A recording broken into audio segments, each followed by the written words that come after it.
Hey y'all, and welcome back to the party. It's your girl BrittReacts, and today we are reacting to An Escalator Can Never Break.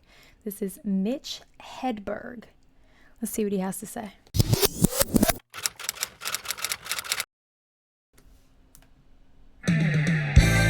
Tonight, from the Palace in Hollywood, California, Comedy Central presents Mitch Hedberg. He looks like a rock star.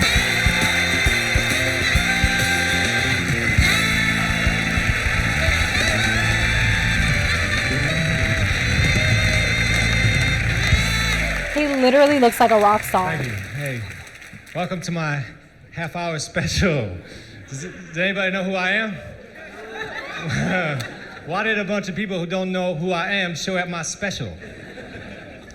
I used to live here in Los Angeles on Sierra Bonita, and I had an apartment, and I had a neighbor, and whenever he would knock on my wall, I knew he wanted me to turn my music down, and that made me angry because I like loud music, so when he knocked on the wall, I'd mess with his head. I'd say, "Go around." I cannot open the wall.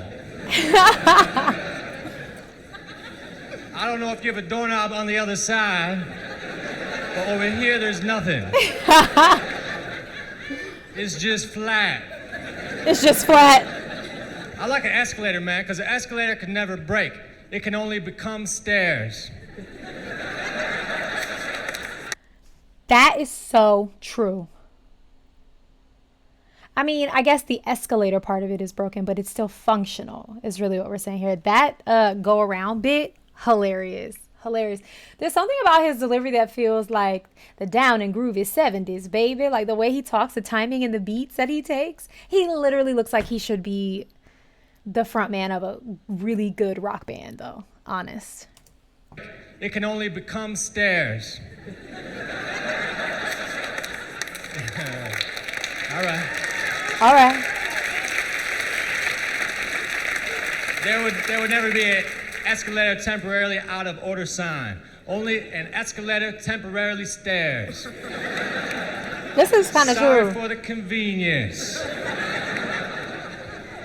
I rent a lot of cars, because I go on the road, I rent cars. And when I drive a rental car, I don't know what's going on with it, right? So a lot of times I drive like for 10 miles with the emergency brake on. 10 miles. It doesn't say a lot for me, but it really doesn't say a lot for the emergency brake. It doesn't.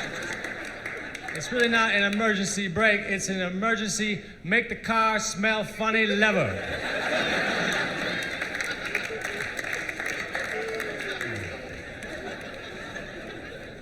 You can't please all the people all the time, and last night all those people were at my show.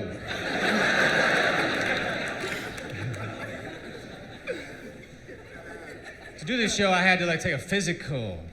They asked me a bunch of medical questions. Really? They were like yes and no questions, but they were very strangely worded. Like, have you ever tried sugar or PCP?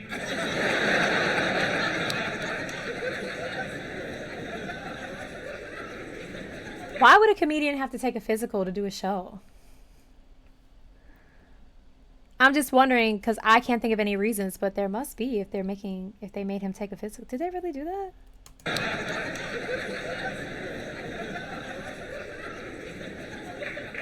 When I was a stand-up comedian, I got into comedy to do comedy, which is weird, I know.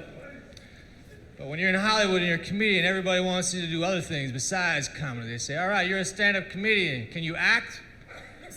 Can you write? Write us a script. They want me to do things that's related to comedy, but not comedy. That's not fair. It's as though if I was a cook and I worked my ass off to become a good cook. They said, all right, you're a cook. Can you farm? He's the second or third comedian I've heard say that like once you become a comedian, people immediately want you to be something else. That's interesting. Cook. They said, all right, you're a cook. Can you farm? Can you farm?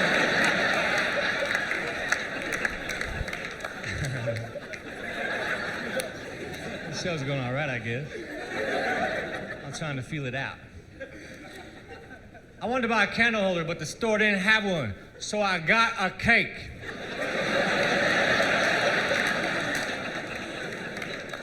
Oh, went to a it concert took me a in New York minute. City I got where it. lived. It was a heavy metal band called Monster Magnet. They were heavy, boy. The singer had no shirt on and leather pants, and he was playing like a flying V guitar. And he stood on the monitor and he yells to the crowd. He said, "How many of you people feel like human beings tonight?" And then he said, "How many of you people feel like animals?" And the thing is, everyone cheered after the animals part. But I cheered after the human beings part because I did not know there was a second part to the question. I said, "Yes, I do feel like a human. I do not feel like a tree."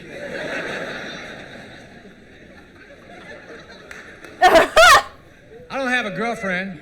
I just know a girl who would get really mad if she heard me say that. The way he's speaking reminds me of Tom Segura's impression of when he did Lil Stank and Dookie Shoes. Like, he talked like this. Like, that's the way he really talks, and it's so funny to me. I don't know if this is how he always talks or this is his comedic delivery, but it's funny. Like, I've never heard anyone speak like this before. A girl who would get really mad if she heard me say that. Say that. I got into an argument with a girlfriend inside of a tent. That's a bad place for an argument, because then I tried to walk out and slam the flat. How are you supposed to express your anger in this situation? Zipper it up really quick. I like to drink before the show. I have a couple drinks before I go on stage.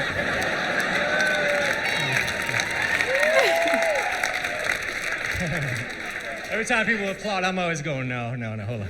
But alcoholism is a disease, but it's like the only disease that you can get yelled at for having.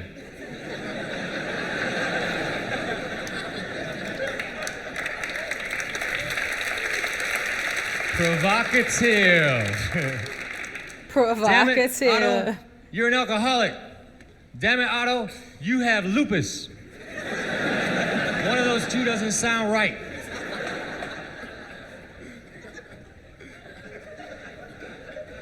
I want to be a race car passenger. Just a guy who bugs the driver. Say, man, can I turn on the radio? You should slow down. Well, we got to keep going in circles. Man, you really like Tide. Did he say time or tide? You really like Tide. Oh, I guess like Tide, because like the sponsor or something, like he's wearing Tide, the car is wrapped in Tide. I think he said Tide.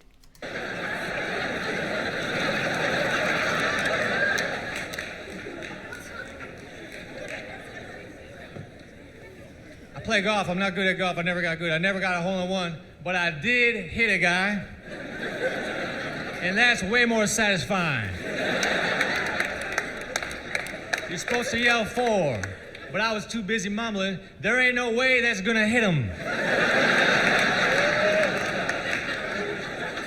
I bought a donut and they gave me a receipt for the donut. I don't need a receipt for a donut. I'll just give you the money, you give me the donut. And the transaction. We don't need to bring ink and paper into this. I just cannot imagine a scenario where I'd have to prove that I bought a donut.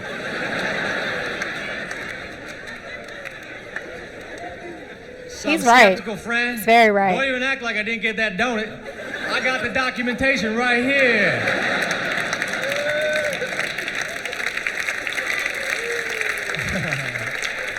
Oh wait, it's back home in the file, under D, for donut. We all know what D is. I like baked potatoes, man. I don't have a microwave oven. It takes forever to cook a baked potato in a conventional oven. Sometimes I'll just throw one in there, even if I don't want one. But by the time it's done, who knows?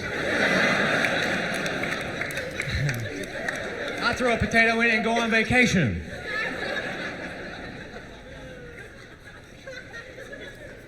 I'll like never forget when I realized you could cook a potato in the microwave.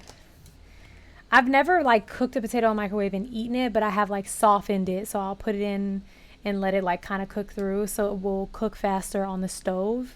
like if you cut them up, like, you know, to have cut up potatoes. But I've never like fully cooked a potato in the microwave and eaten it as if it was a baked potato.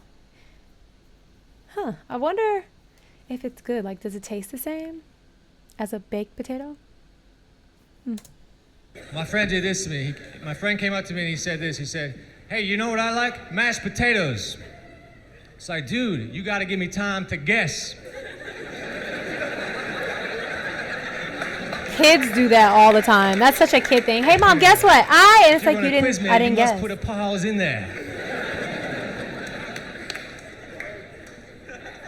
I had a box of Ritz crackers, and on the back of the box of Ritz crackers, I had all these suggestions as to what to put on top of the Ritz. So try it with turkey and cheese. Try it with peanut butter. Oh, come on, man, they're crackers. That's why I got them. I like crackers. You know, there ain't no suggestion. Put a Ritz on top of Ritz. I didn't buy them because they're little edible plates.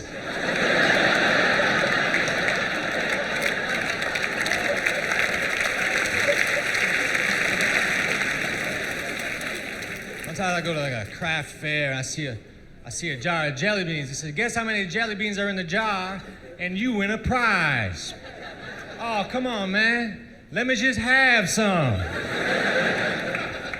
I'll tell you what, you guess how many I want. If you said a handful, you are right.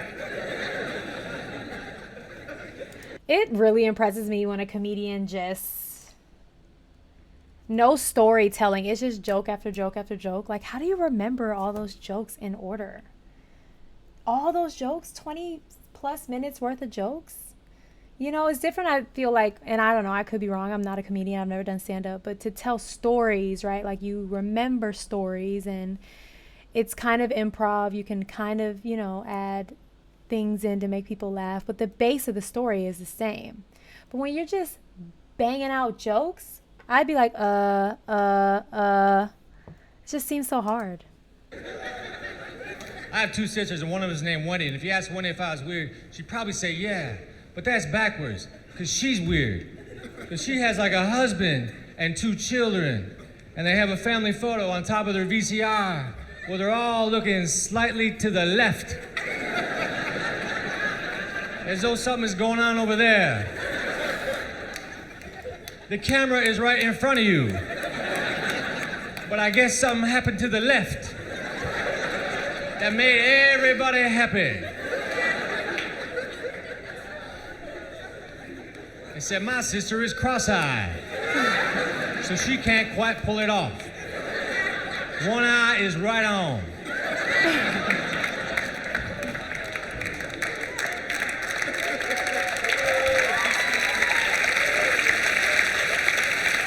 I was at a casino, I was standing by the door.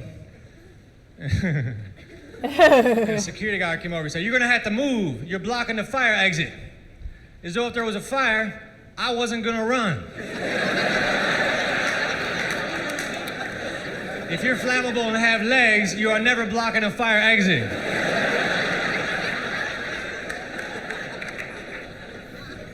I hate turkeys.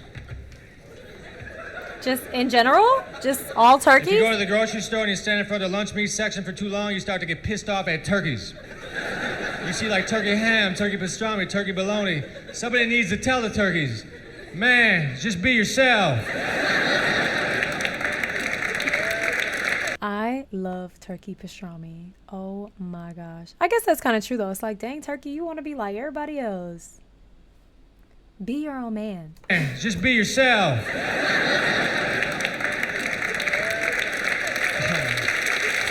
I already like you, little brother. You do not need to emulate the other animals. You got your own thing going. I used to draw you.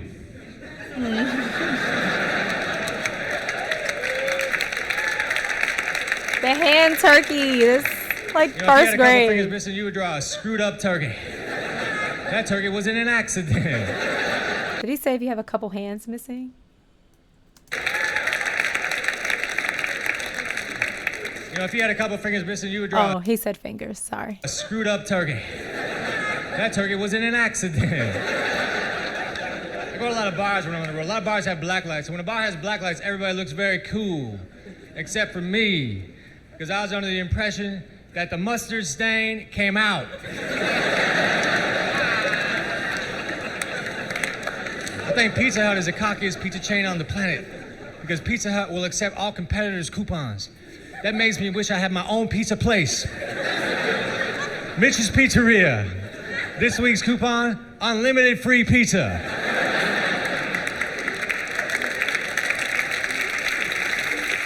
Special note, coupon not good at any of the Mitch's Pizza locations. Free pizza oven with purchase of a small Coke. 2 for Tuesday, buy one pizza, get one franchise free.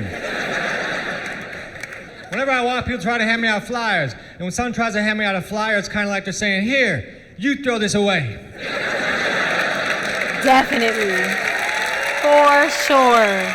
Can you take that to the trash for me? Thank you. I can't floss my teeth, man. I can't get into the flossing thing. People who smoke cigarettes, they say, man, you don't know how hard it is to quit smoking. Yes, I do. It's as hard as it is to start flossing. You seem jittery. Yeah, I'm about to floss. Flossing is that like extra step that you have to be in the mood for. That is so true. I have my floss in my nightstand because like I'll either forget or just be like too lazy to stand at the sink and do it. Is that gross? Is that weird that I floss in the bed? Judge your mom, not me. I'm about to floss. I like cinnamon rolls. That's why I wish they made like a cinnamon roll incense. Because I don't always have time to make a pan. Perhaps I'd rather light a stick. And then have my roommates wake up with false hopes.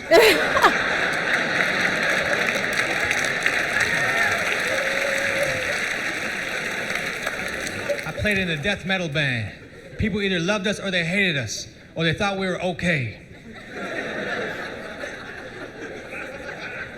A lot of death metal bands have intense names like Rigor Mortis, or Mortuary, or Obituary. We weren't that intense. We just went with Injured. Later on, we changed it to acapella as we were walking out of the pawn shop.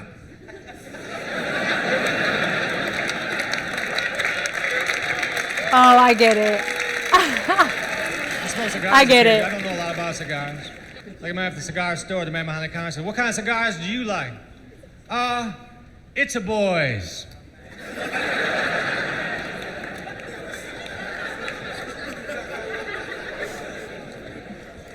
I was at a bar, I was minding my own business, no one was talking to me because I just did a show. Why does he roast himself so much? It took me a minute for the acapella joke because they pawned all their instruments, so now they're acapella. And then the It's a Boys is funny because, you know, men, a traditional gift to a man when they have a, I don't know if it's just a boy, but a child, they give them cigars. So when someone says, what kind of cigars you like? It's a Boys. That's funny. This guy bumped into me, which is cool, but he didn't apologize. He said, move. And I thought that was rude, so I said, go to hell. Then I started to run. He caught up with me. He had a mustache, a goatee, a pair of earrings, a pair of sunglasses. His hair was in a ponytail, and he was wearing a hat. He said, hey, you got a lot of nerve. I said, hey, you got a lot of cranium accessories.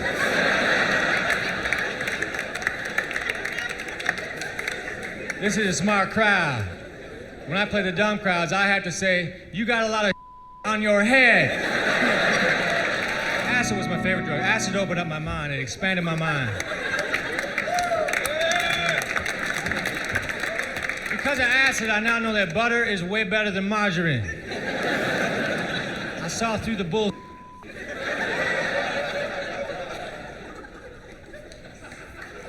When I was on acid, I would see things like beams of light. And I would hear sounds that sounded an awful lot like car horns.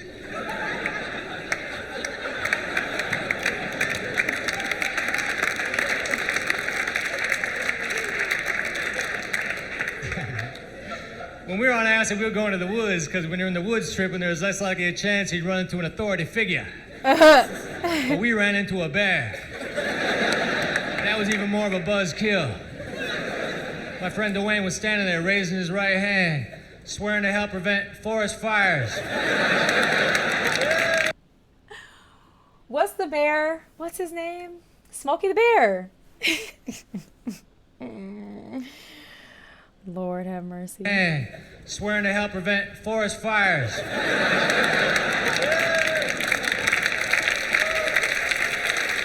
We got him away from the bear. He put his arm around my shoulder. He said, Mitchell, Smokey is way more intense in person.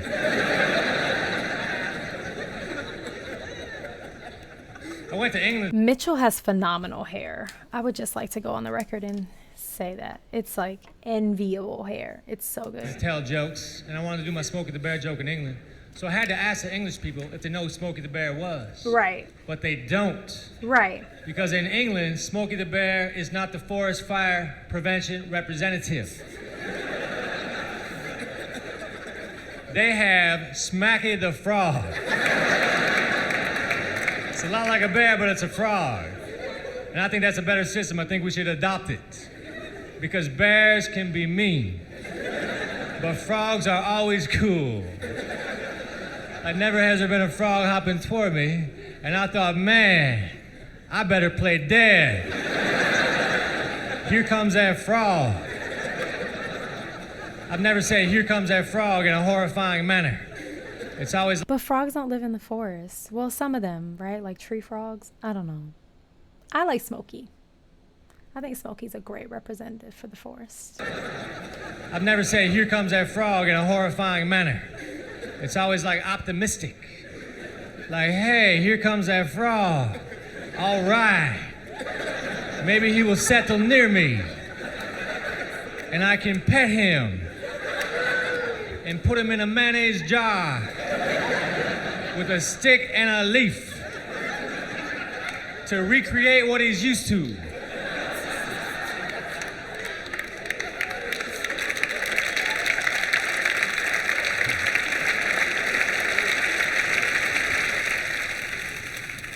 I wear V-neck shirts always. This is a V-neck I got on. Is it? My neck is so fragile, man. I can't wear a regular neck shirt. It hurts. And I especially hate turtlenecks. Like wearing a turtleneck is like being strangled by a really weak guy. Is he like closing his eyes while he's delivering these punchlines? Like are his eyes closed? I can't tell because he's looking down. He has the glasses on and his hair is like cascading across his forehead.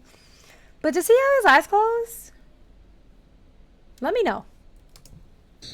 Like wearing a turtleneck is like being strangled by a really weak guy. All day. All day. Like if you wear a turtleneck and a backpack, it's like a weak midget trying to bring you down. I actually know quite a few people who don't like turtlenecks. They don't bother me. I don't know. I guess you that really is like a preference. Like, do you mind things being on your neck? I know a lot of people who are like, you'll never catch me in a turtleneck. I'm like, why? It's such a chic statement.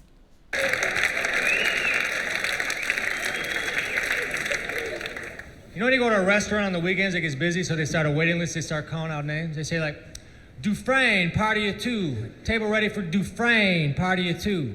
And if no one answers, they'll say the name again. Dufresne, party of two. But then if no one answers, they'll just go right on to the next name. Bush, party of three. Yeah, but what happened to the Dufresnes? No one seems to care. Who can eat at a time like this? People are missing. You people are selfish. The Dufresnes are in someone's trunk right now with duct tape over their mouth. Oh. And they're hungry. That's a double whammy. We need help. Bush, search party of three. You can eat once you find the Dufresnes.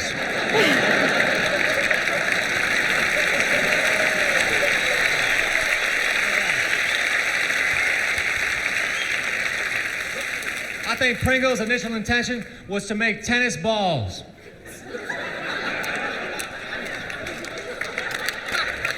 But on the day that the rubber was supposed to show up, a big truckload of potatoes arrived. This is such a funny thing to me because people, this has come to my attention like newly. Like my husband can't fit his hand in the Pringle can. He gets so frustrated, so he like obviously like tilts it out. And I'm like, I've never had an issue. But yeah, why doesn't Pringles like try to come up with a different design, a more inclusive design? I guess because then the chips would be like all over the place and broken. But I'm sorry to those who can't fit their hand in the Pringle can. I apologize about that. Maybe it was meant for tennis balls. But on the day that the rubber was supposed to show up, a big truckload of potatoes arrived. And Pringles is a laid-back company. They said, "F it, cut them out."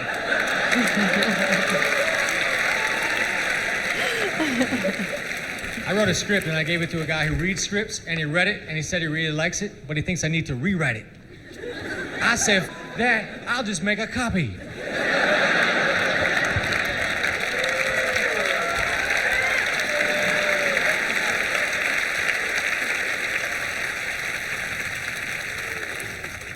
I love you guys. Thanks for coming to my special.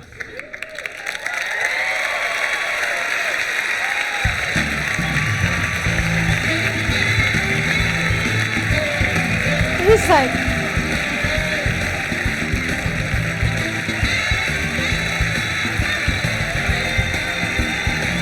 I've never heard of him before. He has such a unique delivery. And again, like I feel like he stepped right out of the 70s. Like just the cool psychedelic way that he talks and tells his punchlines. It's like real good, you know? Like I love that. Just like 21 minutes full of punchlines. Things that made me think. Punchlines that were funny. Realizations. All of it was good. I enjoyed it. All right, y'all. Go have the day you deserve. Peace.